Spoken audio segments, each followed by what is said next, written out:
as well. But usually in the tradition, the African tradition, the African diaspora, there's a libation where we give thanks to the ancestors, and we start to think about the people on whose shoulders we stand, who taught us to lead and taught us how to follow. This is my husband, Andrew Lamb, who teaches saxophone, flute, and clarinet here.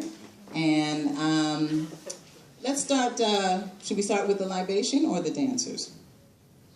The libation.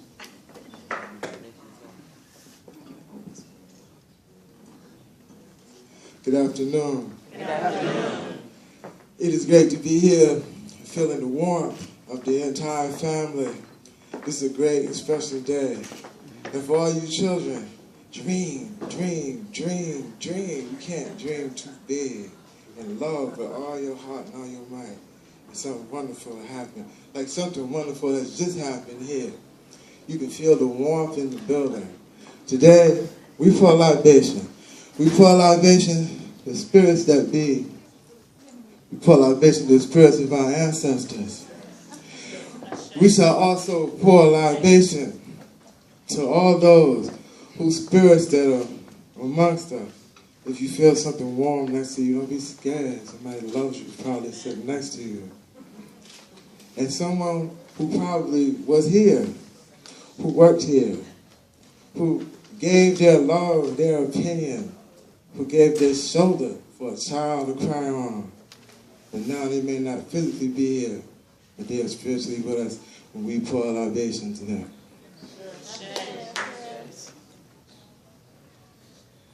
And to all of you, be blessed. Ashe.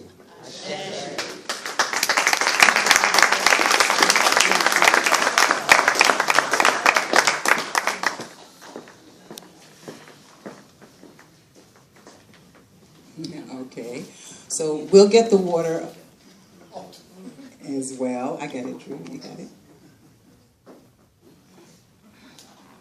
All right. And before we have anyone come out and dance, we'll get that up. We have some special guests who have come in from Florida, who had lived here in New York, and did a tremendous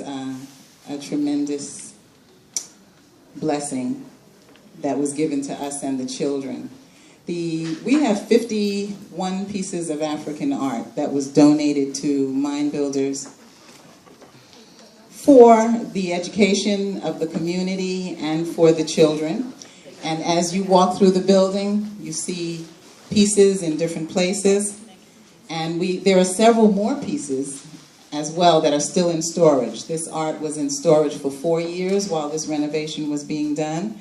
And we actually, Scott and Karen just came about a week and a half ago with their drills and started putting the art up.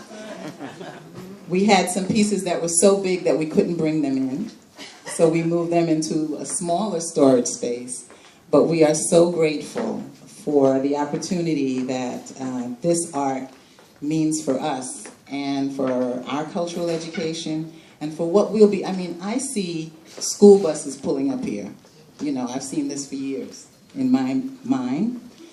And our young people being docents who have learned what the art is about, where it came from, how it was used traditionally, that takes school groups through here. And we have art workshop downstairs afterwards. I mean, let's see the whole thing. That they don't have to take the school buses down to the American Museum. I mean, they can go there too, natural history. But now they can also come up here as well. Bob Crane, if you would come up, we'd also like to, and your wife, Shirley Munoz. And it was really because of our board member, thank you everybody, it's all dry. Because of our board member, Laura Johnson, and her nephew, Tommy Harris, and Lyle. Actually, it was Lyle. But they're all family. Who, well, maybe you can let them know. actually. We're going to present you with just a little teeny something, but we are just so grateful for this contribution that you made and that you took a flight up here to be here with us today as well. Thank you very much. When Shirley and I decided we were going to give away our art collection, we knew first and foremost that we didn't want it to go to a museum. We wanted it to go to a place that was a community and a place that was building lives of young people. And we wanted that because, frankly, African art, the artists, the wonderful artists who make this art, don't make it because they want to sell it to people in the West. They make it because they make it for their community and the people in their community, for festivals of all kinds, from joyous festivals to funerals and everything in between. And we felt that this art needed a home in the community. It needed a home where people could enjoy it for years to come, and where it wouldn't be precious and behind glass, but out for people to see. And frankly, I hope Madaha is okay, but I also hope people can touch it. Because frankly, this art is made to be touched. We used to walk around our house and touch the pieces all the time because you gain strength from this work. It's so powerful and so strong. And so Madaha to me was the embodiment of the person who could make this art live again in a community in the Bronx, and we couldn't be happier to have it here. So thank you all so much.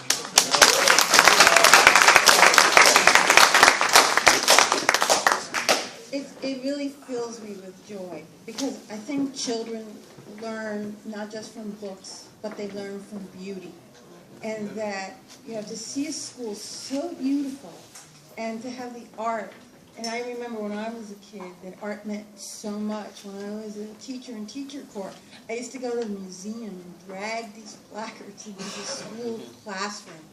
And it teaches children so much about the world, and it teaches them, and someone said dream big, and dream around beauty and giving it to the rest of the world. I can't tell you, I'm almost in tears, how happy we both are.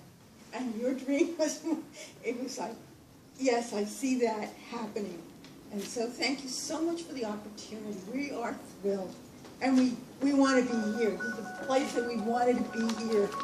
So thank you.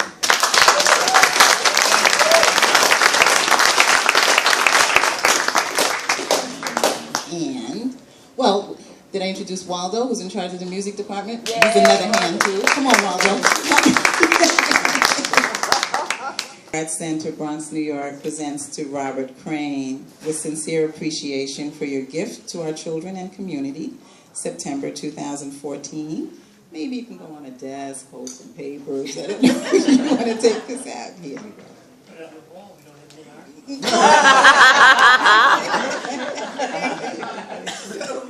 Thank you. Let's give them a hand, please.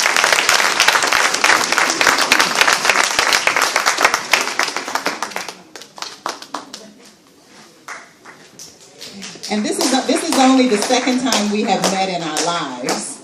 You know, the first time was when Egeria Bennett, who was the partner in getting this building and for many years in building Mind Builders, she's coming from work shortly, our chairperson. We have our vice chair here, Marlene Martin, and she'll be coming up shortly as well.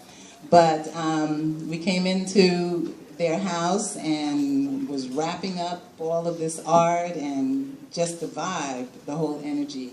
We just connected so well. This is only the second time we've seen each other, but just writing the letter to ask them and to tell them about this was bringing tears to my eyes as well. You mentioned Bob Nolan, who's been a coach for me as well, but so much, and I see Mickey Davidson down here as well, so many good friends.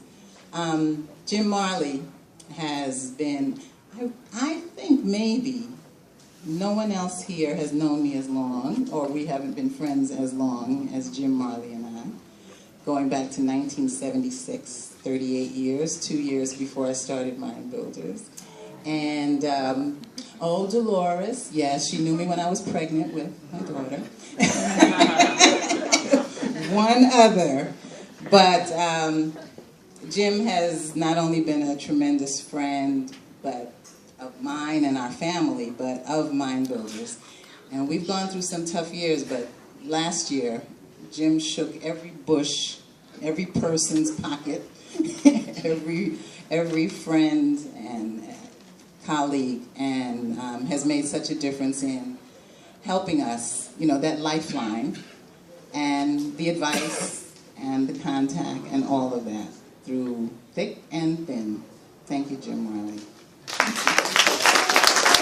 Jim, you want to say anything? He's good at telling stories. You'll catch him later. We are going to do the musical selection now, and we're going to have the African dance come after that.